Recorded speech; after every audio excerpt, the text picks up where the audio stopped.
Oke,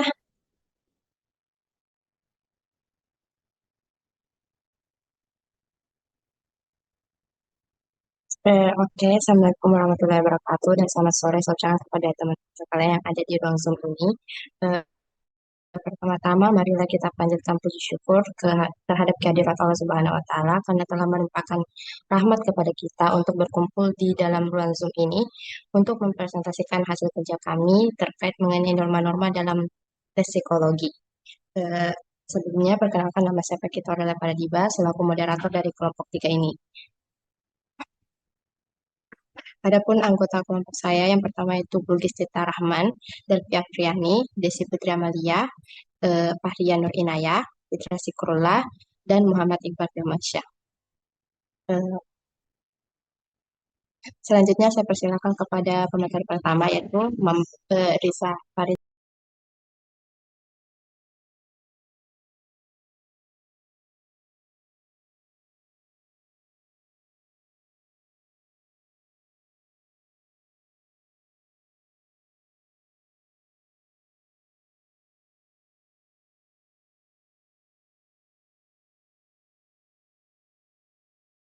Kepada Farisa Nasifa, saya persilakan untuk membacakan norma dalam psikologi.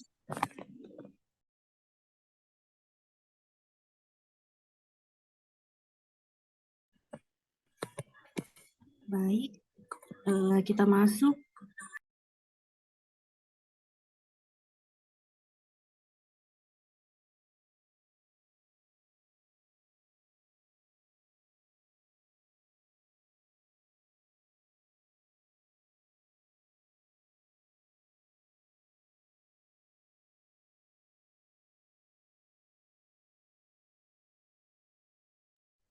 Baik, kita masuk dalam norma dalam tes psikologi.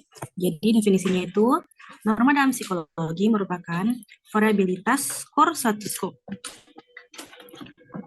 kelompok yang digunakan sebagai titik referensi untuk memberi makna pada skor yang dicapai individu selama tes.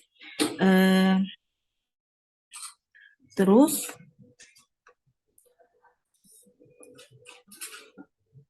jenis-jenis norma.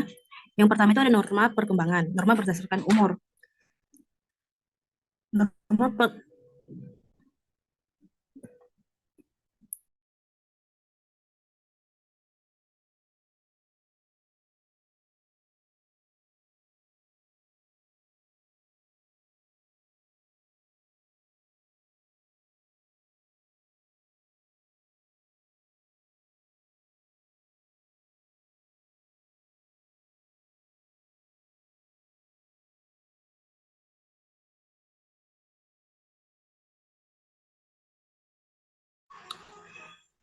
Baik, saya ambil alih.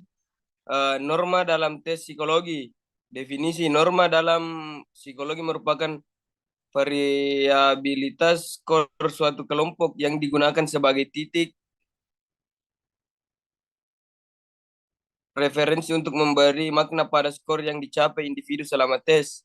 Jenis-jenis norma. Yang pertama, norma perkembangan atau norma berdasarkan umur. Norma pengukuran psikologis ini digunakan dalam menginterpretasikan hasil yang diperoleh dalam tes perkembangan.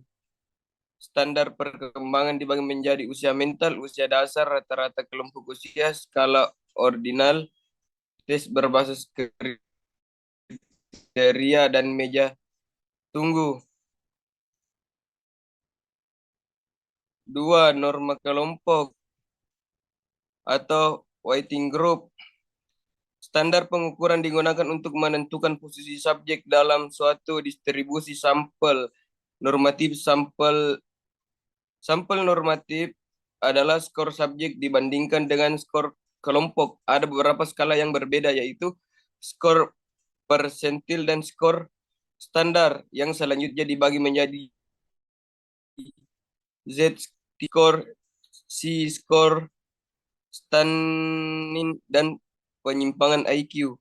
Hampir semua tes yang dilakukan saat ini memiliki semacam standar in-group yang mengevaluasi kinerja individu berdasarkan kinerja kelompok yang paling sebanding, yang memiliki standarnya sendiri.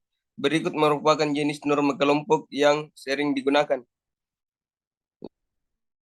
Lanjut. Grandman norma, standar pengukuran berdasarkan level atau grade psikologis dibentuk dengan menghitung mean, median, atau bentuk hasil yang diperoleh dari beberapa subjek pada setiap level dari sampel yang representatif. Ekuivalen tugas tes kali ini dikelompokkan menurut usia subjek. Presentil persentase menunjukkan posisi relatif individu dalam sampel dan dapat dilihat sebagai peringkat dalam kelompok yang terdiri dari 100 subjek. Standar skor norma ini adalah standar yang paling umum digunakan dan jenis standar yang paling memuaskan.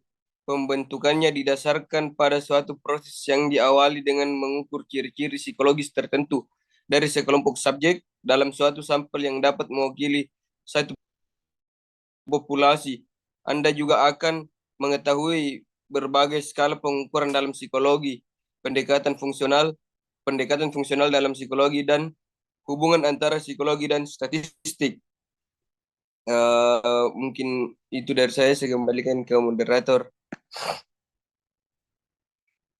Baik, terima kasih. Selanjutnya saya persilakan kepada Davia Priani. Baiklah, selanjutnya itu norma alat tes, yaitu tes Coder Occupational Interest Super. Bagian ini tes kode kelengkapan skor vokasional KVRT disusun oleh J. Coder. Pendekatannya pada pengukuran minat ini dibedakan dalam dua hal, yaitu yang pertama, Coder menggunakan butir-butir soal 3 serangkai pilihan terbatas dengan responden yang mengidentifikasi yang mana dari 3 kegiatan itu yang paling disukai, yang mana yang paling kurang disukai. Kedua, skor yang diperoleh tidak untuk pekerjaan tertentu, melainkan untuk 10 bidang minat. Bisa di next.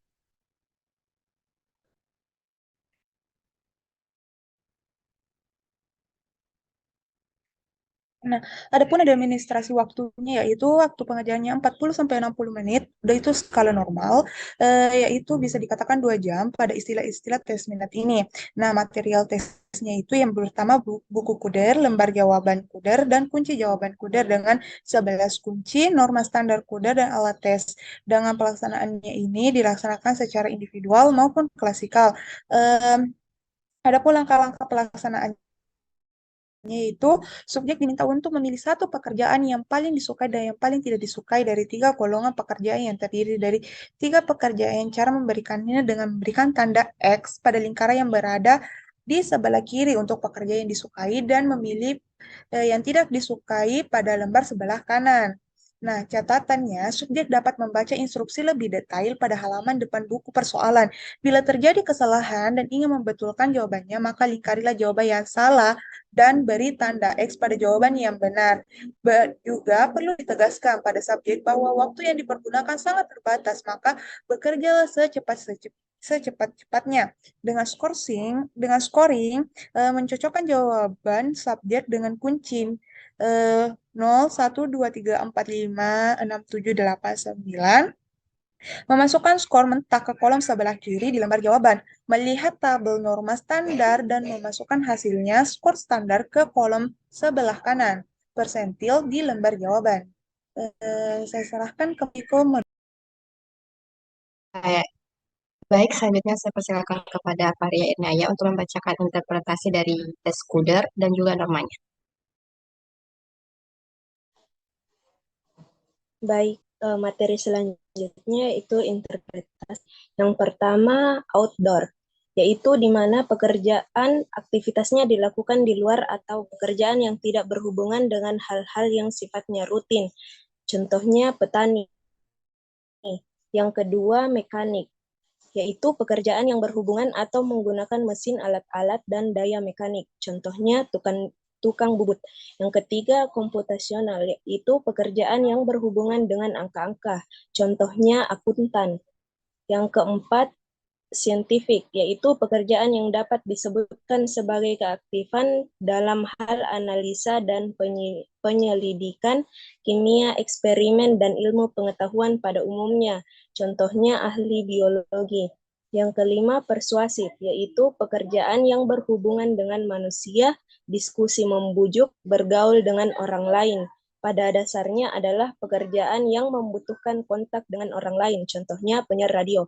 Yang keenam, yaitu artistik, di mana pekerjaan yang berhubungan dengan hal-hal yang bersifat seni dan menciptakan sesuatu, contoh perancang pakaian. Yang ketujuh, literari, yaitu pekerjaan yang berhubungan dengan kegiatan membaca mengerang, contohnya penulis sandiwara radio. Yang kedelapan, musikal, yaitu minat memainkan alat musik atau untuk mendengarkan orang lain menyanyi atau bermain musik, membaca sesuatu yang berhubungan dengan musik, dan penghargaan terhadap musik, contohnya pemain piano atau pianis. Yang kesembilan, social service, yaitu minat terhadap kesejahteraan penduduk dengan keinginan untuk menolong atau membimbing, menasehati tentang problem dan kesulitan mereka. Contohnya psikolog pendidikan. Terakhir yang ke-10, klerisikal, yaitu minat terhadap tugas-tugas rutin yang menuntut ketempatan dan ketelitian. Contohnya penyusun arsip. Sekian, saya kembalikan ke moderator. Baik, selanjutnya saya persilakan kepada Pak Rizal Asifah.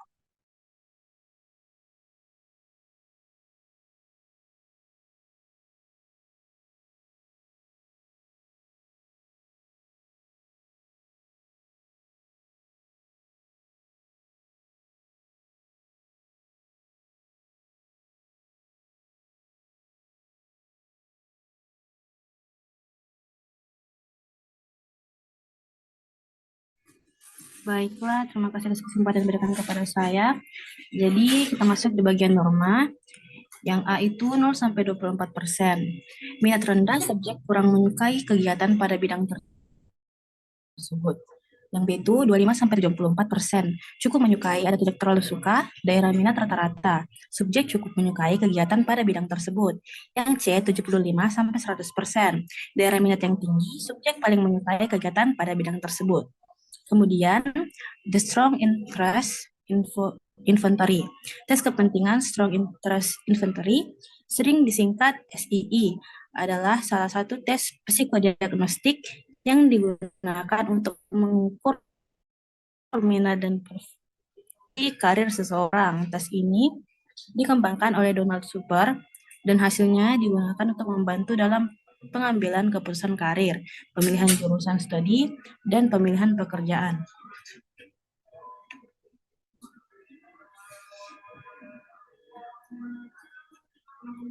Oke, selanjutnya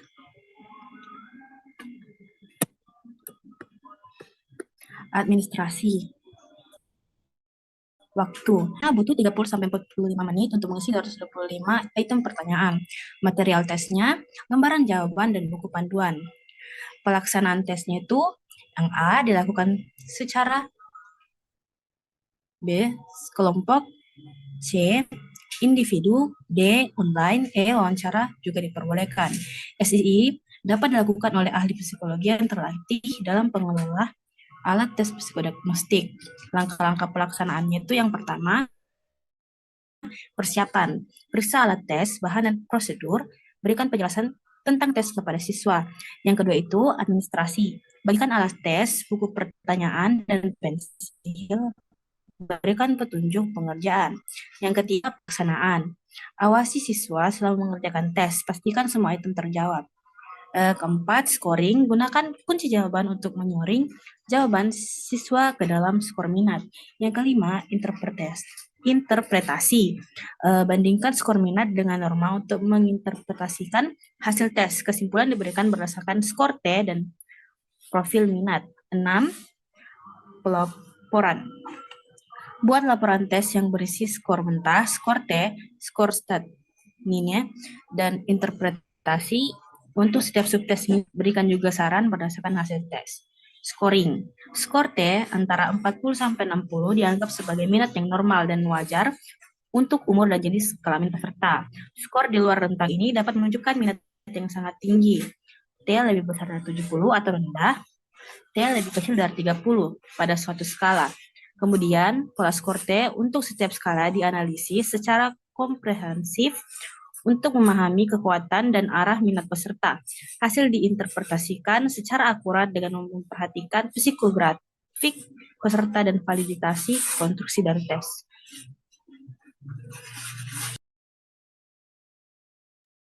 Selanjutnya saya persilakan kepada Bugis. Interpretasi. The Strong Interest Inventory mengukur minat dalam 6 kelompok besar dan 30 subtes minat spesifik. Minat kemampuan perseptual, Reast huruf R, mengukur minat terhadap pekerjaan yang melibatkan penggunaan indera penglihatan, pendengaran, peraba, penciuman. Contohnya, seni rupa, musik, desain interior. Yang kedua, minat kemampuan motorik. Reast huruf M mengukur minat terhadap pekerjaan yang melibatkan ketangkasan fisik dan motorik. Contohnya olahraga, teknik, dan pertanian. Yang ketiga, minat kemampuan verbal atau Reast huruf I mengukur minat terhadap pekerjaan yang melibatkan penggunaan kemampuan verbal dan bahasa. Contohnya pemasaran, hukum, dan pembelajaran. Keempat, minat numerik. Reast huruf A mengukur minat terhadap pekerjaan yang melibatkan penggunaan angka dan logika matematis. Contohnya akuntansi dan ekonomi. Kelima, minat sosial. Reast huruf S mengukur minat terhadap pekerjaan yang melibatkan interaksi dan melayani orang lain. Contohnya sosial, agama, dan konseling. Minat interpretasial. Reast huruf E mengukur minat kepemimpinan, pengorganisasian, dan kewirausahaan. Contohnya manajemen dan wirausaha. Norma digunakan untuk menginterpretasikan skor minat siswa. Skor T dan Stanin digunakan untuk membandingkan dengan norma kelompok umur dan jenis kelamin. Skor di atas atau sama dengan 65 T menunjukkan minat yang kuat. Contoh skor dan profil minat. Nama Han, umur 16 tahun. Jenis kelamin laki-laki, kelas 10. Skor minat 78. Skor T 68. Interpretasi minat moderat. Kemampuan motorik. Skor T-nya 41, Stanin 40. Skor T-nya, skor minat 41, skor T 40, Stanin 1. Interpretasi minatnya rendah. Kemampuan perseptual. Skor minat 59, skor T 52, Stanin 2. Interpretasi minat sedang.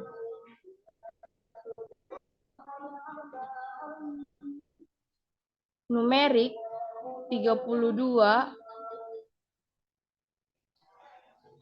Numerik skor 32, skor minat 32, skor T 30, Stanin 1. Interpretasi minat sangat rendah. Sosial, skor minat 72,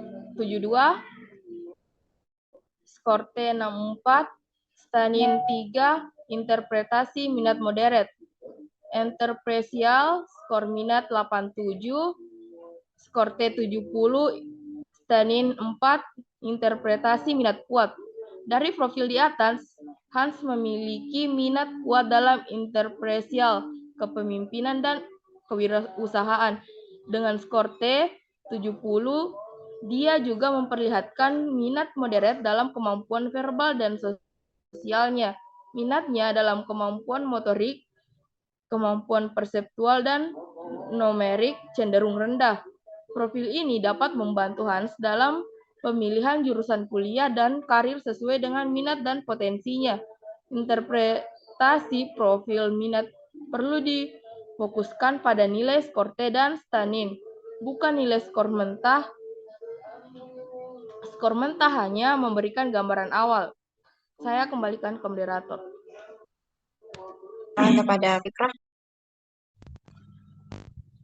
Baik, terima kasih atas kesempatannya. Selanjutnya, Jackson Vocational Interest Survey atau JVIS. Tes ini dikembangkan oleh David E. Jackson pada tahun 1950-an dan masih digunakan hingga saat ini.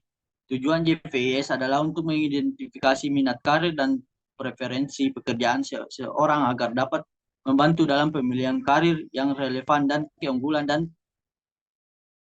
potensi individu. Administrasi tes ini diberikan secara individual dengan menggunakan buku panduan. Butuh waktu 45 hingga 60 menit. Waktu kira-kira 45 hingga 60 menit. Material tes. A. Buku responsor berisi 150 item kata kerja yang menggambarkan aktivitas kerja. B. Lembaran jawaban. C. Buku panduan untuk administrator. Pelaksanaan tes. A. Peserta perlu menyortir dan menempatkan setiap item ke dalam kategori menarik, biasa, atau tidak menarik.